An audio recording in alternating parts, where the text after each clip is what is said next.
নমস্কার বন্ধুরা, শুভ শারদিয়া। রকমারি খাওয়া দাওয়া ছাড়া উৎসব পালনের কথা ভাবাই যায় না। দুর্গাপূজার সঙ্গে খাওয়া দাওয়ার কিন্তু নিবিড় সম্পর্ক। মন ভরে পেট পুজো না করলে দুর্গাপূজার আনন্দই যেন ঠিক জমে না। অথচ ছোট বড় রেস্তোরাঁ, ফুড জয়েন্ট বা ধাবাতে খাদ্য রসিকদের দীর্ঘ লাইন। চলুন আজ বাড়িতেই বানিয়ে ফেলা যাক একদম রেস্তোরাঁর স্বাদে চিকেন ভর্তা। গ্যাসে একটা প্যান বসিয়ে তাতে বেশ কিছুটা জল আমি ফুটতে দিয়েছি। অপরদিকে এখানে আজকে আমি চিকেন ভর্তা বানাবো বোনলেস চিকেন দিয়ে। এতে কিছুই না, খুব তাড়াতাড়ি ভর্তা তৈরিও হয়ে যাবে। আপনি যদি মনে করেন তো আপনি হাড়যুক্ত মাংসেরও ব্যবহার করতে পারেন। এখানে দিয়ে দিলাম একটি তেজপাতা, দুটো দারচিনির টুকরো, 2 থেকে 3টি ছোট এলাচ, 2 থেকে 3টি লবঙ্গ, আর দিয়ে দেব প্রায় 15-20টার মতো গোটা গোলমরিচের দানা।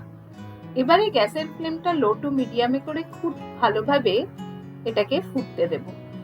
এই ফোটার সময় দেখবেন এরকম ওপরে ফেনা জমে যাচ্ছে। এই ফেনাগুলো কিন্তু ইমপিউরিটিস চিকেনের, তো এগুলোকে হাতার সাহায্যে তুলে ফেলে দিতে হবে। এবারে এর মধ্যে মিশিয়ে দিলাম 1/2 চামচ আদা বাটা আর 1/2 চামচ রসুন বাটা।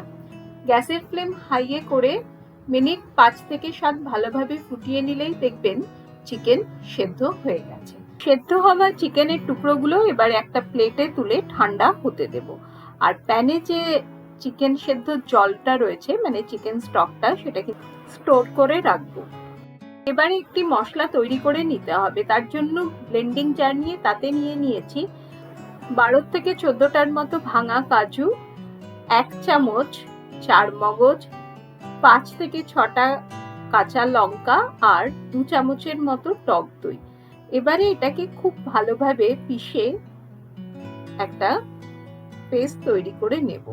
অপরদিকে যে চিকেন স্টকটা রয়েছে সেটাকে ছেঁকে আমি অন্য একটা পাত্রে নিয়ে নিচ্ছি।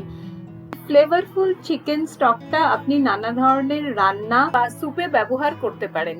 ভাজা মশলা তৈরি করব, তার জন্য একটা তড়কা প্যান গ্যাসে বসিয়ে তাতে দিয়ে দিলাম প্রায় 1 চামচ গোটা জিরে আর 1.5 চামচের মতো গোটা ধনে।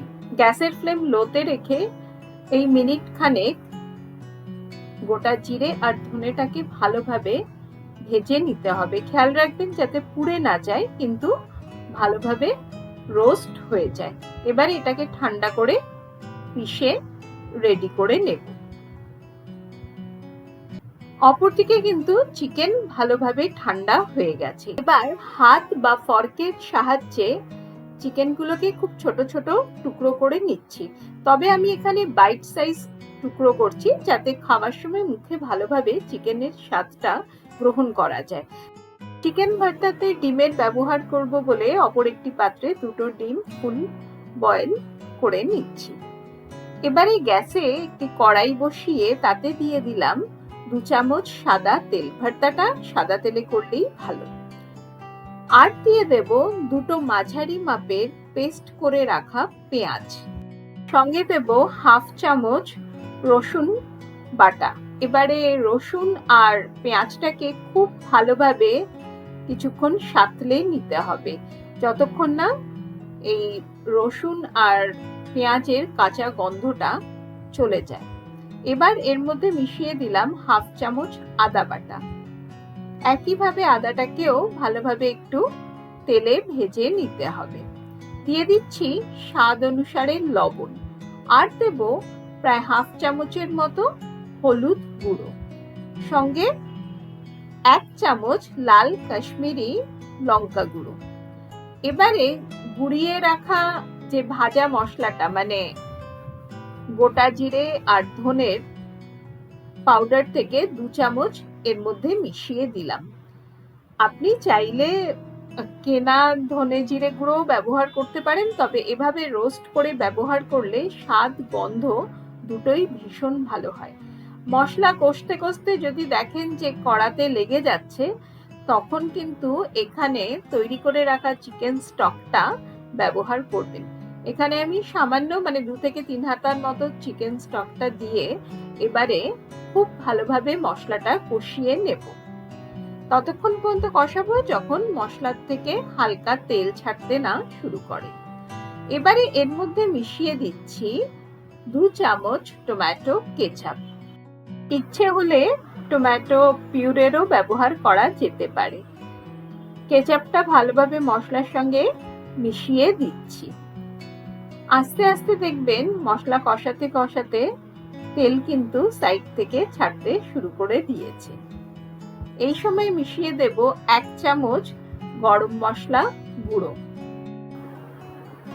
গরম মশলা গুঁড়ো ভালোভাবে মিশিয়ে নিলাম। এই সময় মশলা থেকে কিন্তু দারুণ সুন্দর ঘ্রাণ ছাড়তে শুরু করেছে। রান্নাঘর গন্ধে এই সময় দেখবেন মম করছে।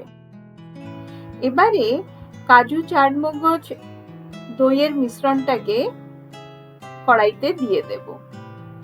এই সময় কিন্তু গ্যাসের ফ্লেমটা একটু লোতে রাখবেন, কারণ যেহেতু কাজু বাটা, দই, চারমগজ এসব আছে না, আর নিচটা সহজে ধরে যাওয়ার সম্ভাবনা থাকবে। খুব ভালোভাবে মিনিট 2 এই কাজু বাটা দিয়ে মশলার সঙ্গে কষিয়ে নিতে হবে। ধীরে ধীরে দেখবেন কাজু, দই এগুলোর থেকেও সুন্দরভাবে তেল বেরোতে শুরু করছে। আমি কিন্তু আবারও 2 হাতা চিকেন স্টক এখানে ব্যবহার করছি, জলের পরিবর্তে এখানে চিকেন স্টকটাই আমি ব্যবহার করছি। এবারে ঢাকা দিয়ে মিনিট 3 মশলাটা কষিয়ে নেব। খুব ভালোভাবে মশলা কষে গেছে আর পুরো তেলটা কিন্তু ওপরে ভাসতে শুরু করেছে। এবারে শ্রেডেড চিকেনটা কড়াইতে দিয়ে দেব। দিয়ে ভালোভাবে মশলার সঙ্গে চিকেনটাকে মিশিয়ে নিতে হবে।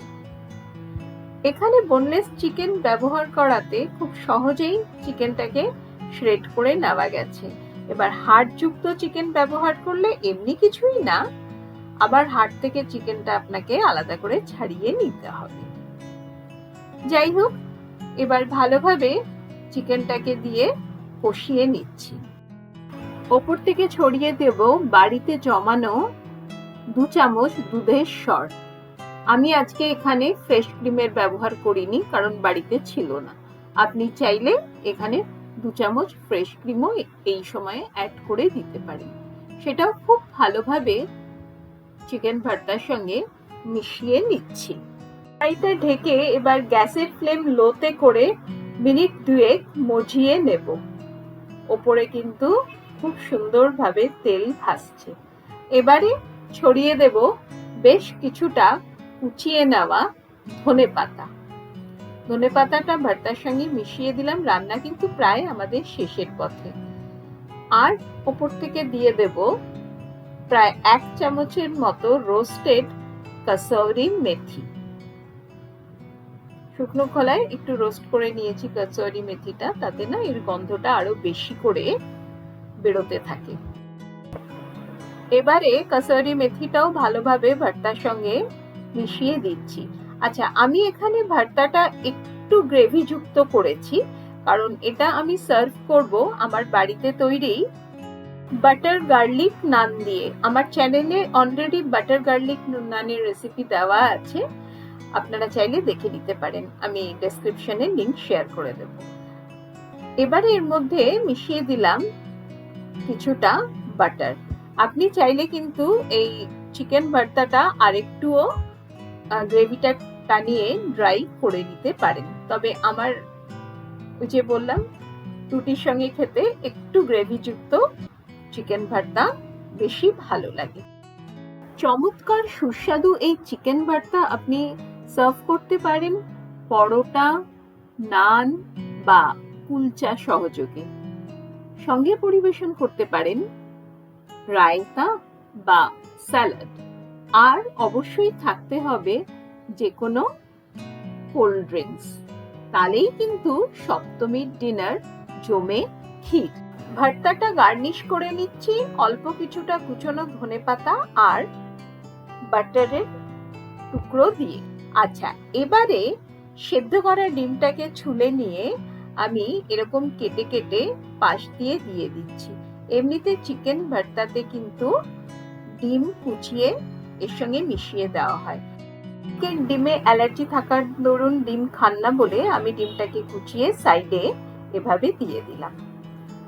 আজকের উপস্থাপনা আপনাদের কেমন লাগলো অতি অবশ্যই আমাকে কমেন্ট করে জানাবেন। যদি কিছু ভালো লেগে থাকে ভিডিওতে তাহলে একটি লাইক দিয়ে অনেক অনেক শেয়ার করবেন।